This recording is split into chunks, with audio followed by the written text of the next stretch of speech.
Hello বন্ধুরা, good evening. দেখো এখানে পাস্তা নিয়ে চলে আইসে। আজকে আমার ছেলে পাস্তা খাইব কইতেছিল, তো তার বাবা নিয়ে আইসে পাস্তা। তো যা যা লাগে বানাইতে, তো দেখো এক ছেলে মেয়ে কিছু খাইতে চাইলে মা বাবা কোনোদিনও মানা করতে পারে না, সাধ্য অনুযায়ী করতেই লাগে। তো দেখো যাই হোক, এখানে আমি পাস্তাটা বানানোর লেগে সব কিছু রেডি করে নিতেছি। আগে পাস্তাটা সিদ্ধ করে নিতেছি ভালো মতন। আর এখানে দেখো কিছু অল্প পাস্তাটার বাড়াইবার লেগে একটু মানে আলু টালু দিচ্ছি, বাচ্চা মানুষ খাইব, তো না দিলে আলু টালু ভালো লাগবো না। তো এখানে অল্প সামান্য পরিমাণ রসুন কুচি করে লইছি আর পেঁয়াজ কুচি করে লইছি আর 2টা ডিম নিয়ে নিছি। আর দেখতেই পাইছো ম্যাগি ম্যাজিক মশলাটা লইয়া লইছি।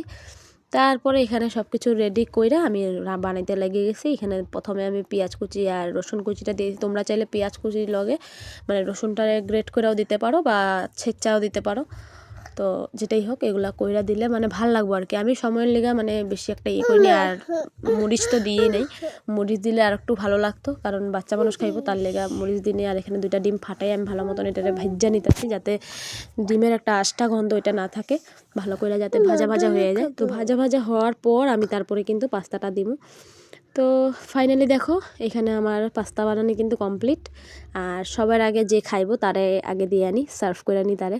তো দেখো এই যে ছেলে কিন্তু বয়ে গেছে খাওয়ার লেগে। আর ওই দেখো সারাক্ষণ বল একটা লগে লগে থাকেই, তার বল ছাড়া ঘুমায়ও না খায়ও না। এই একটা বল যে তার কি আছে বলের মধ্যে ভগবানই জানে। তাই যাই হোক, ও কিন্তু এখন খাইয়া নিব। ওই হাত দিয়া ধরে একবার, চামিচ দিয়া ধরে একবার, মানে কীভাবে খাইব বুঝতেছে না, প্রথম খাওয়া শিখতেছে তার লিগা।